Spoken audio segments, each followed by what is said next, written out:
ଝୁରୁଛି ଗାଁ ଦାଣ୍ଡ, କାନ୍ଦୁଛି ସାରା ଗାଁ। ଭାଙ୍ଗି ପଡ଼ିଛନ୍ତି ପରିବାର ଲୋକେ। ସତରେ କ'ଣ ମୃତ୍ୟୁ ଏମିତି ବି ଆସେ? ଆଶ୍ଚର୍ଯ୍ୟଚକିତ ହୋଇପଡ଼ିଛନ୍ତି ପରିବାର ସଦସ୍ୟଙ୍କଠାରୁ ଆରମ୍ଭ କରି ବନ୍ଧୁ ପରିଜନ ଆଉ ଗ୍ରାମବାସୀ। ସମସ୍ତଙ୍କ ଆଖିରେ ଲୁହ। ଏମାନଙ୍କ କାନ୍ଦ ଦେଖି ହେଉନି କି ସହି ହେଉନି। କେମିତି ବା ଧୈର୍ଯ୍ୟ ଧରିପାରିବ ଜଣେ? ହଠାତ୍ କେହି କିଛି ବୁଝିବା ଆଗରୁ ଆର ପାରିକୁ ଚାଲି ଯାଇଥିଲା ପରିବାରର ରୋଜଗାରିଆ ସାନ ପୁଅ। କେବଳ ପରିବାରର ଗେହ୍ଲା ପୁଅ ନଥିଲେ ସେ ଥିଲେ ପୂରା ଗାଁର ମଉଡ଼ମଣି। କିଏ ଜାଣିଥିଲା ତାଙ୍କ ସହ ଏମିତି କିଛି ଘଟିଯିବ ବୋଲି? କେହି ଏ କଥାକୁ ବିଶ୍ୱାସ ବି କରିପାରୁନାହାନ୍ତି। ଦର୍ଶକ ବନ୍ଧୁ, ଆମେ ଏମିତି ଜଣେ ବୀର ଯବାନଙ୍କ କଥା କହୁଛୁ ଯିଏ କେବଳ ଦେଶ ସେବାରେ ନୁହେଁ, ନିଜ ଜନ୍ମ ମାଟି ତଥା ମାତୃଭୂମିର ସେବାରେ ନିଜକୁ ଉତ୍ସର୍ଗ କରିଦେଇଥିଲେ। ହେଲେ ଆଜି ସମସ୍ତଙ୍କୁ ଏକା କରି ଚାଲି ଯାଇଛନ୍ତି ଆର ପାରିକୁ। କଟକ ଜିଲ୍ଲା ଆଠଗଡ଼ ବ୍ଲକ କୁଆଁଳ ଗାଁର ବୀର ଯବାନ ଜିତେନ୍ଦ୍ର ରାଉତ। ସମସ୍ତେ ଶ୍ରଦ୍ଧାରେ ଡାକନ୍ତି ଜିତୁ। 43 ବର୍ଷୀୟ ଜିତେନ୍ଦ୍ର 2001 ମସିହାରେ ଭାରତୀୟ ସେନାରେ ନିଜକୁ ସାମିଲ କରି ଦେଶ ସେବାରେ ନିୟୋଜିତ ହୋଇଥିଲେ। 24 ବର୍ଷ ଧରି ଦେଶ ସେବାରେ ନିଜକୁ ନିୟୋଜିତ ରଖିଥିବା ଜିତେନ୍ଦ୍ର ଶେଷରେ ସମସ୍ତଙ୍କୁ ଶୋକାକୁଳ ପରିବେଶ ଭିତରେ ଛାଡ଼ି ଦେଇ ଚାଲି ଯାଇଛନ୍ତି ଆର ପାରିକୁ। ଜିତେନ୍ଦ୍ର ତାଙ୍କ ନିଜ ପରିବାର, ସ୍ତ୍ରୀ, ପୁଅ ଓ ଛୋଟ ଝିଅକୁ ନେଇ ଦିଲ୍ଲୀ ସ୍ଥିତ ସରକାରୀ ବାସଭବନରେ ରହି ଆସୁଥିଲେ। ଦିଲ୍ଲୀରେ ଆର୍ମି ଯବାନ ହାବିଲଦାର ମେଜର ଭାବେ ସେ କାର୍ଯ୍ୟରତ ଥିଲେ। ମଙ୍ଗଳବାର ଦିନ 3ଟା ସମୟରେ ଟିକେ ତାକୁ ଅନେଇକି ଲାଗିଲା। ତାପରେ ବାନ୍ତି କରିକି ଟିକେ ସେନ୍ସ ଗଲା। ତାପରେ ଘରେ ପାଣି ଚିଞ୍ଚା କଲା ପରେ କ୍ୱାର୍ଟରରେ ସେନ୍ସ ଆସିଲା। ତାପରେ ମତେ ଫୋନ କଲା ନନା ଏମିତି ହେଉଛି ସକାଳୁ। ମୁଁ କହିଲି ସାଙ୍ଗେ ହସ୍ପିଟାଲ ଯା। ସେଠୁ ହସ୍ପିଟାଲ ଯାଇକି ତାର ଟିକେ ଇସିଜି ଆଉ ଅଲଗା ପ୍ରକାର ଟେଷ୍ଟ କଲା ପରେ ଡକ୍ଟର କହିଲେ ଯେ ଟିକେ କାର୍ଡିଆ ପ୍ରୋବ୍ଲେମ ରହୁଛି, ଆଉ ଆପଣ ମେଡିସିନ ନେଇକି ଆଜି ଖାଆନ୍ତୁ।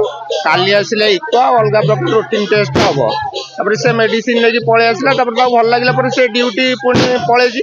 ମୁଁ ତାକୁ 2ଟା ବେଳକୁ ଫୋନ କଲା ବେଳକୁ କହିଲେ ଆରେ କେମିତି କ'ଣ? ନା ମୁଁ ଡ୍ୟୁଟିରେ ଅଛି, ମତେ ଭଲ ଲାଗୁଛି। ତାପରେ 4ଟାରେ ତାର ଡ୍ୟୁଟି ସରିଲା, ଜଷ୍ଟ ଘରକୁ ଆସିକି ଜୋତା ଖୋଲୁଛି, ପୁଣି ସେମିତି ହେଲା। ତାର ଇମିଡିଏଟ ତାଙ୍କୁ ଅଲ୍ ଇଣ୍ଡିଆ ବେଷ୍ଟ ହସ୍ପିଟାଲକୁ ନିଆହେଲା। ଡକ୍ଟର ମାନେ 1.5 ଘଣ୍ଟା ଚେଷ୍ଟା କଲେ, ତାକୁ ସବୁ ପ୍ରକାର ଟ୍ରିଟମେଣ୍ଟ କଲେ, ବଞ୍ଚେଇ ପାରିଲେନି।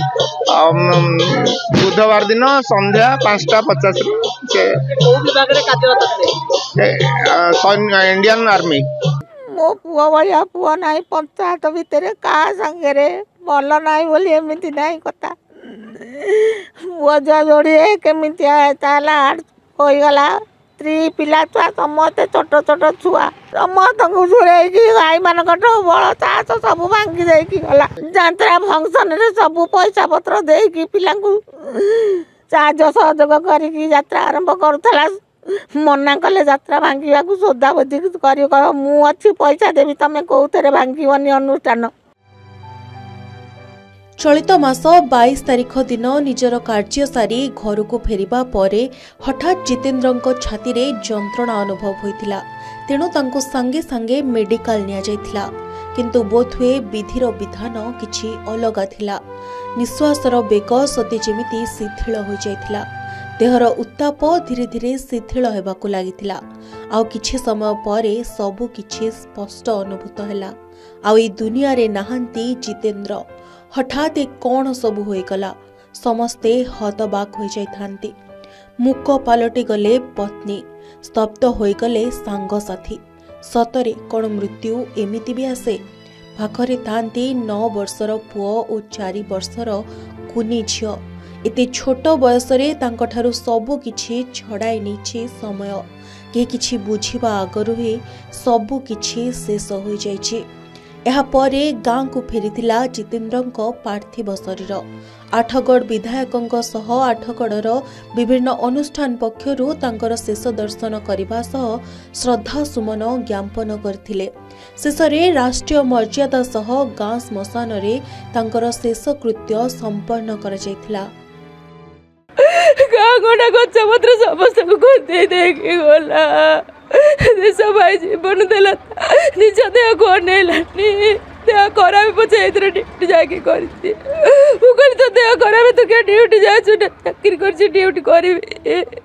जितेंद्र राउत आमर अत्यंत घनिष्ठ फैमिली सहित बापा चली जाते 4 मास तले ये दुखद अवस्था पुणी आउ थे है फैमिली प्रति ये गोटे चड़क पड़ा बोली अत्युक्ति हम ना तेणु आम मिलमिशिकी तार कार्यक्रम जहाँ जमी कांधे लगे कार्यक्रम करवा कथा करूँ सहीटा आम जाति धर्म दल वर्ण निर्विशेष करूँ एवं ये कम करूँ कि बड़ कथा है सी थी गोटे जवान पिला एवं एत मिष्टभाषी सबू घर को छुट्टी आसब सबू मुरबी मान पाखे मुंडिया पकड़ गाँव में ड्रामा हम पैसा पठेब ये सब जिनस तार गोटे अपनापन गाँ माटी सहित तार गोटे 8 गड़ प्रति अत्यंत स्नेह ममता था एवं तापाई आज इंटर निर्वाचन मंडली कहले समस्ते शोकरे माने पूरा शोकाकूल अवस्था आपण माने देखुं तार गोटे पुआ अत्यंत छोट बयसर 9-10 वर्षर झील तार अत्यंत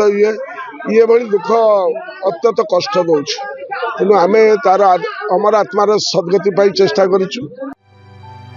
जितेंद्र जणे साहसी मेलापी और परोपकारी युवक थिले। गाँवर जे कौनसी काम हेउना काहेकि जितेंद्रଙ୍କ उपस्थिति सेथिरे निश्चय थाए।